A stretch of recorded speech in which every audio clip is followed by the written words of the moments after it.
Welcome. My name's Kevin, and this is the Bible Artist Podcast. I believe the arts can give us fresh eyes to see the significance of the Bible and the beauty of the gospel.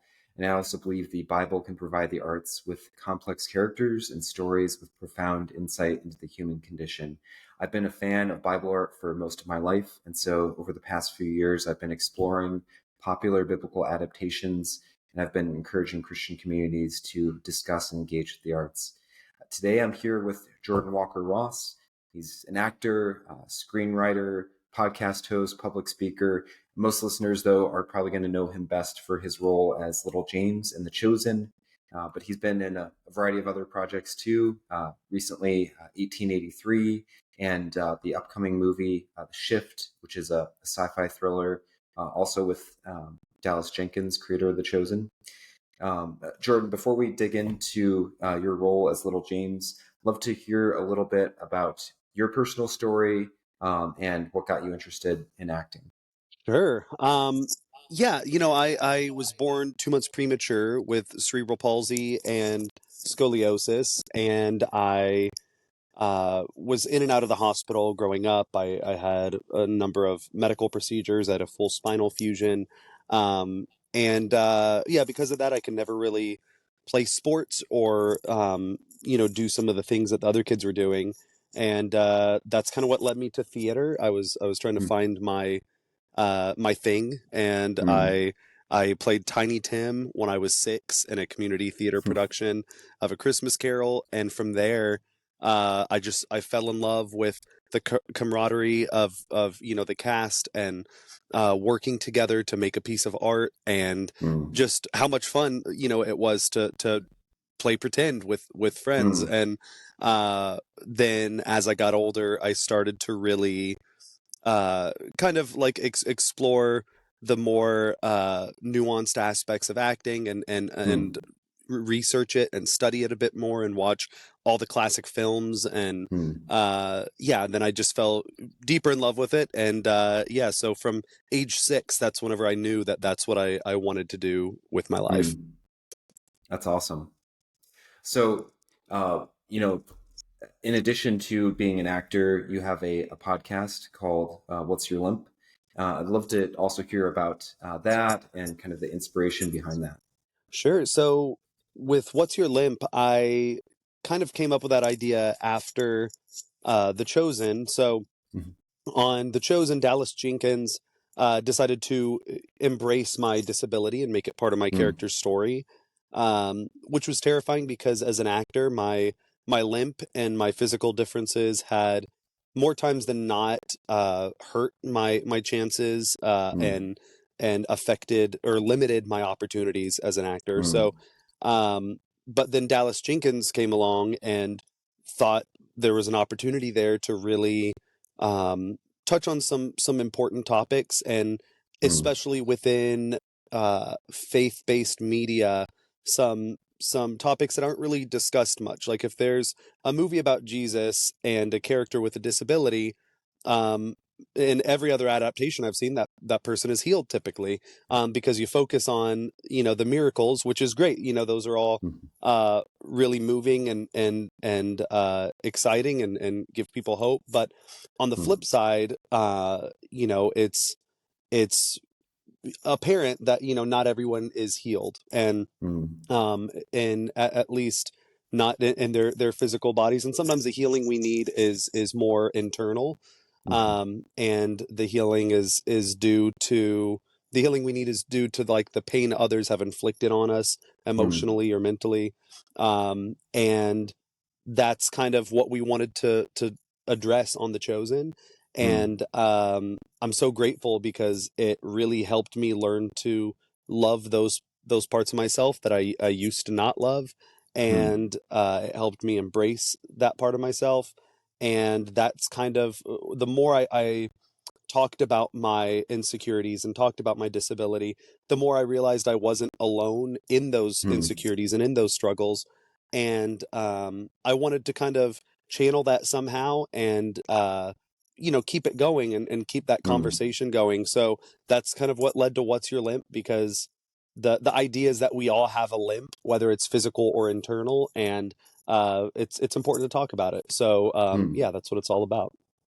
So you like interview other actors or people that about kind of some of the those kinds of things and how it's affected their experiences. Yeah. Okay. Yeah, yeah, Yeah. I've interviewed mostly actors because that's kind of the like that's my circle. So I usually get actors, and then I've gotten a lot of singers and athletes, and Hmm. public figures, and it's yeah, just whether some people have physical disabilities, some people have struggled with addiction or Hmm. suicidal tendencies, like whatever it may Hmm. be. There's a wide range of topics that we've dived into, and it's a Hmm. blast. That's awesome. Yeah, I really encourage anybody listening to check out your podcast as well because it's yeah just really inspiring to hear some of the stories. Um, but turning more to the chosen, yeah, could you tell us before we get into the specifics of your character, um, yeah, how did you get involved with it, and kind of what made it interesting for you to like why were you interested in playing a disciple of Jesus?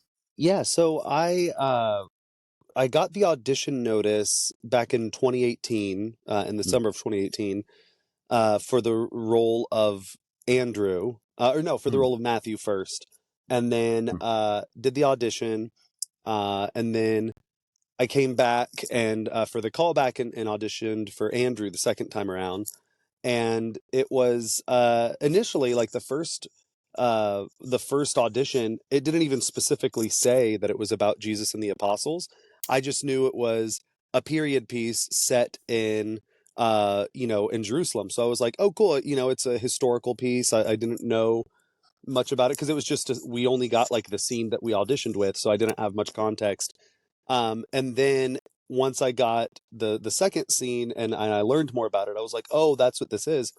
Um, and I went home and watched YouTube videos to try to work on an Israeli accent, and uh, I went in and I got the part, and it was really exciting because I hadn't booked anything really of substance in the previous 5 years or so. mm, I had undergone a major hip surgery, so that kind of sidelined me for a bit. And yeah, I wasn't getting a lot of auditions. I wasn't having a lot of luck, so I almost didn't even audition for it. mm, Because I didn't see the point if I wasn't going to book it, and my mm, track record said that I wouldn't get the part. So mm, thankfully, I went in and did it, and yeah, it just has since then exceeded all expectations. I was hoping that best case scenario, I would have a new scene to put on mm, my demo reel to show casting directors, and then I thought that would probably be it. And now it's like I said, exceeded all expectations, and I'm constantly pinching myself at mm. the fact that this is our job. This is what we get to do for the next. It'll by the time it's all said and done, we'll have been doing it for about 10 years. So Wow. yeah, it's I'm incredibly blessed to be a part of it. Yeah, that's amazing. And I think everybody's been blessed just by, your role in the show as well. Um, so you mentioned kind of you did some research on like accents and things like that. Um, in your preparation, were there any like biblical stories or other kind of passages or things like that that maybe shaped your understanding of what it would have been like to be a follower of Jesus or that, yeah, just you found inspiring? Yeah. Yeah, it's interesting. I For little James, there's not a lot of information on him biblically. Hmm. He's mentioned a few times, and usually it's within like it's while when they're listing all of the apostles. So there's not a lot of like details on who this Hmm. guy was or what he was like. Um, so I had to kind of look. I got like the general idea of what it may have been like for the apostles, but then I kind of had to go outside and look at other historical documents Mm, and stories and legends and things like that, just to try to mm, piece together who little James might have been. Hmm. And there's a lot of really interesting information out there on him. For instance, that he, did sing in the Jerusalem Temple Choir, which we made, Hmm. part of his character on the show, and have plans to continue that moving forward. And Hmm. so there's a little teaser for you for future seasons. Um, and then there's a story that there's some that believe that James was the first of the apostles. So once Jesus was resurrected, he saw Mary Magdalene and everything. There's a legend that James was the first of the apostles that he appeared to, and that James had been fasting for the past 3 days, and that Jesus prepared food for him. And that so stuff like that, that's kind of interesting, that Hmm. whether or not we portray that in the show, was just kind of all stuff that I could kind of put in my little James file back in my Hmm. mind and figure out, like, okay, cool, this is the kind of faith he had, this is where he potentially ends up. We know that he became a bishop of Jerusalem, so he takes on a leadership role within the church later on. So as the way we portray him thus far is very a little more passive. He's not super assertive in the Hmm. show. He's more of a listener. He's a student. um, but as it goes on, like especially in season 4, we begin to show little James kind of take his place in the group, and Hmm. use his voice a bit more. Hmm. And there's some really cool things we're doing with that. Hmm. And then additionally, there's the idea that, if little James, we don't know if he had a disability or not. If he did, or if he was a small guy like me, even without a Hmm. disability, to survive in those days, there were, a lot of challenges. And I feel like little Hmm. James, if I were alive in ancient Jerusalem, you'd have to have some grit and a Hmm. little fire to you to Hmm. make it. So there's some glimpses of that here and there with James as well, especially in season 4. So Hmm. yeah, there's a lot of different sources of inspiration, and of like pieces of information that I found on little James. And Hmm. then our writers have done a great job of bringing us in to collaborate and fleshing the characters out. So Hmm. yeah, it's been just such a great experience building the character of little James. Hmm. Yeah, speaking of collaboration, from what I understand, originally with the character, they weren't like the plan wasn't necessarily to um, overtly incorporate his disability, but that was something that kind of developed as the show went along. Is that right? Yeah, we so I auditioned, and my first day on set, I remember Dallas Jenkins had asked if what my condition was. He saw that I was limping, and I when I wear sandals, I can't wear the lift in my shoe, so my limp is even more noticeable. Um, and initially, the first season, you won't see me limp as much because I'm really trying not to. Hmm. And I because there wasn't the plan to dive into that further. Hmm. But then as the show goes on, you can see my character starts using a staff more, and Hmm. Dallas, in between seasons 1 and 2, had asked if I was okay with us incorporating that into my storyline. Hmm. And I'm so grateful that we did, because Hmm. it's added so much depth Hmm. and so many layers to little James and to the show in general. And as I'm sure the relationship between faith and healing is super complex. Hmm. And Hmm. if it were a matter of having enough faith and then someone's healed, then there would be no children with cancer. There would be like anyone with faith would have no ailments. That, like, I wouldn't have to wear glasses, all of that stuff.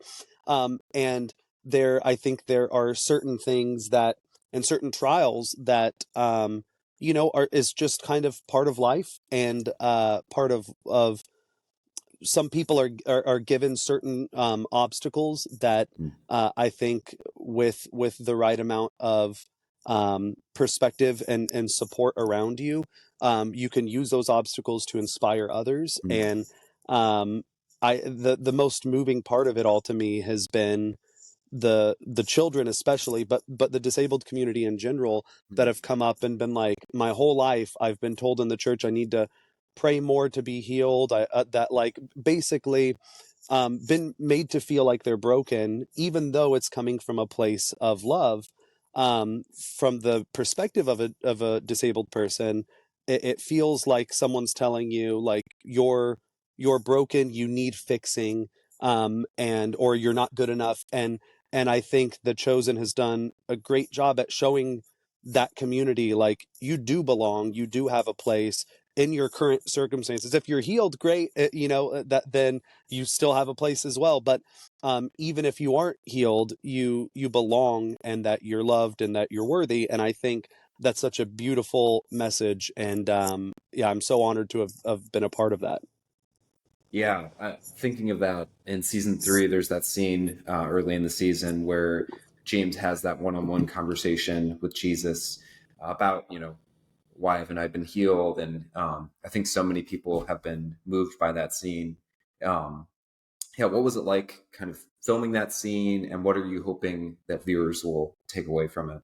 Yeah, I mean, filming like any time that we've shot any scenes where my disability has come up, and little James's disability, it's been very cathartic Hmm, and therapeutic for me, because I'm able to express my own um, frustrations hmm, and fears and insecurities that I've had throughout my life in a controlled environment. And hmm, it kind of takes away the power that all of those things have had over me. hmm, And season 4, we continue that for sure. I think little James now, like I said, has had to learn that he does have a place, he does hmm, belong.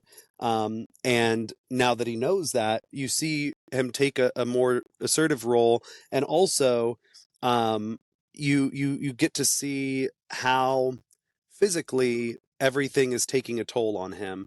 But while that's because if you think about it, wandering the desert and sleeping yeah, on the ground with a disability in particular, hmm, and also without modern medicine and all of that, hmm, it had to have been difficult. And hmm, we definitely explore that like in depth in season 4.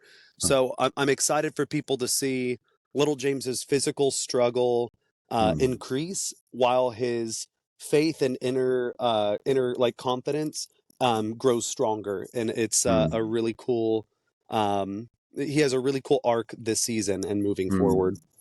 Oh, I'm excited to see that. Yeah, that sounds like a real, like one of the real values of a show like this.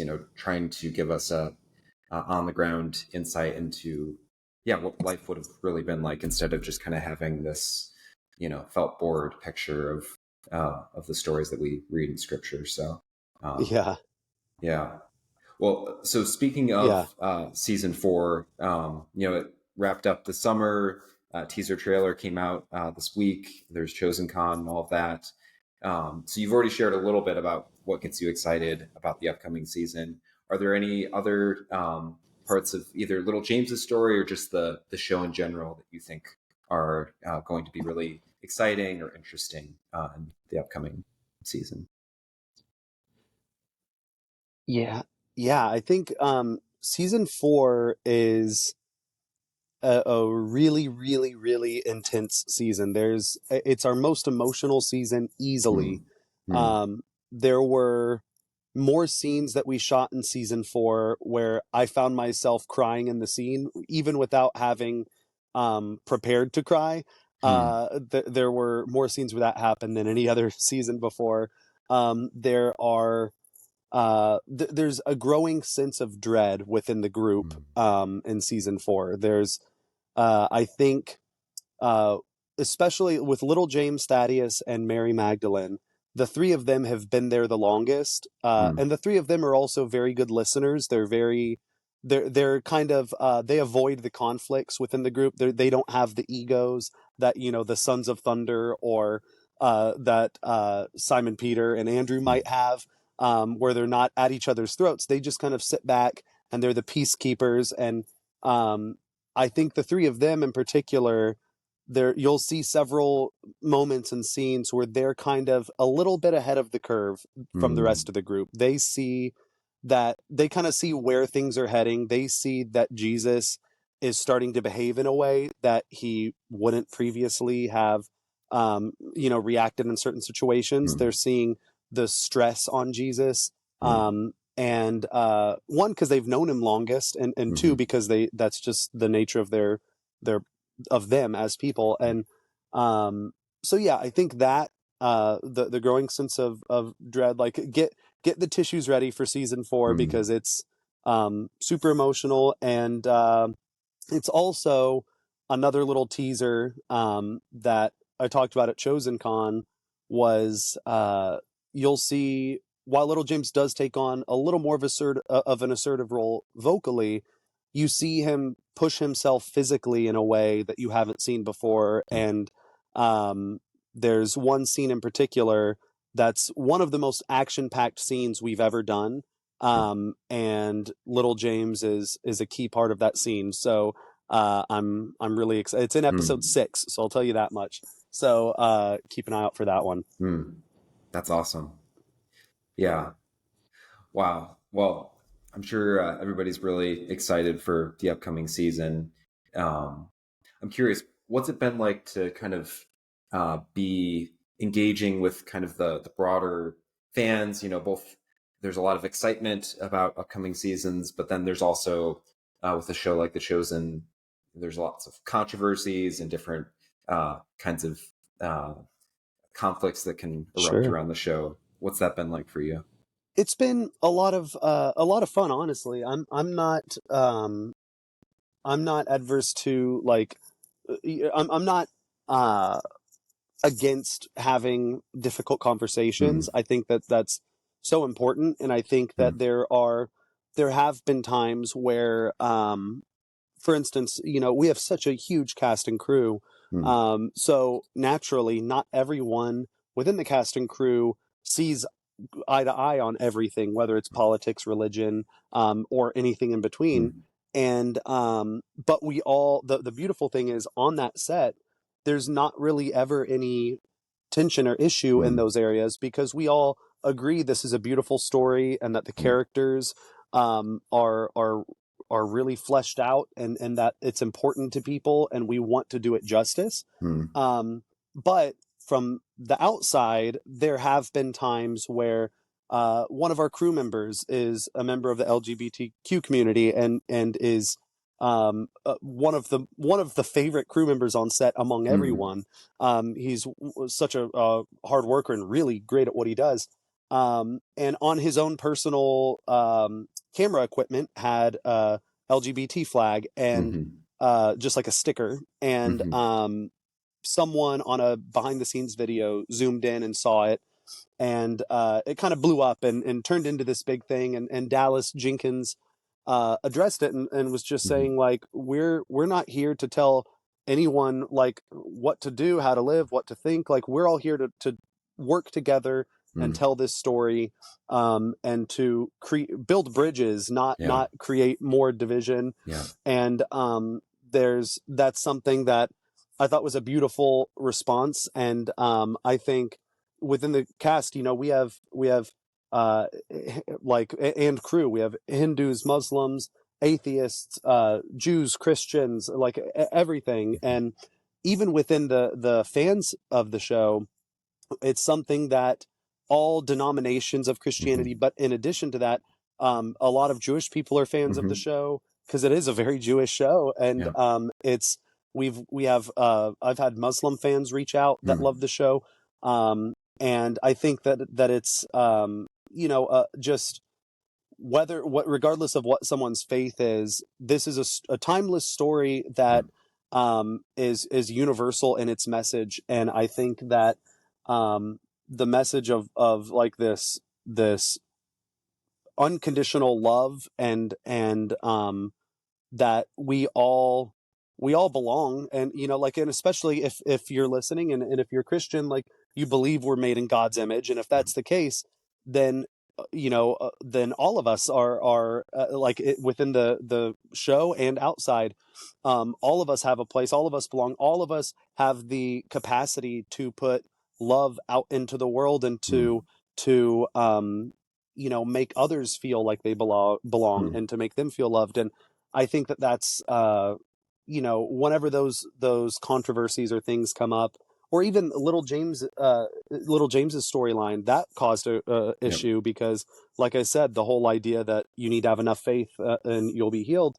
um I've even had people come up and lay hands on me in the middle of the airport and start praying for my spine to straighten out and things like that. And I've explained to people that I appreciate the sentiment, and I know that it's coming from a loving place, but it's one of those things that, like, I don't feel like I don't even want to be healed anymore. I used to, but mm, that was because of the emotional pain I was feeling mm, from others. Now I love that about me, and mm, I wouldn't want to be healed because I want to use this to show other little kids that have a limp or mm, that are in a wheelchair or whatever, that, like, hey, you can, whatever you want to do, whatever your passion is, whatever gifts you've been given, use it. Don't let anyone mm, tell you that you can't do it, because you can. mm, And Yeah, so I embrace mm, the controversies because it's all just an opportunity to spread more love yep. and understanding. Yeah, Jordan, I've really appreciated how you've kind of used the platform that's been created by the Chosen to really do that. So thank you so much for how you've handled those things with a lot of grace and yeah, just kindness. So um, uh, kind of before we close out, Of course, thank you. uh, would you like to share anything about the shift or any of your other projects or anything else that you're doing? Sure. I So yeah, The Shift that comes out on December 1st in theaters. I've seen the first 20 minutes of it, and it's really good.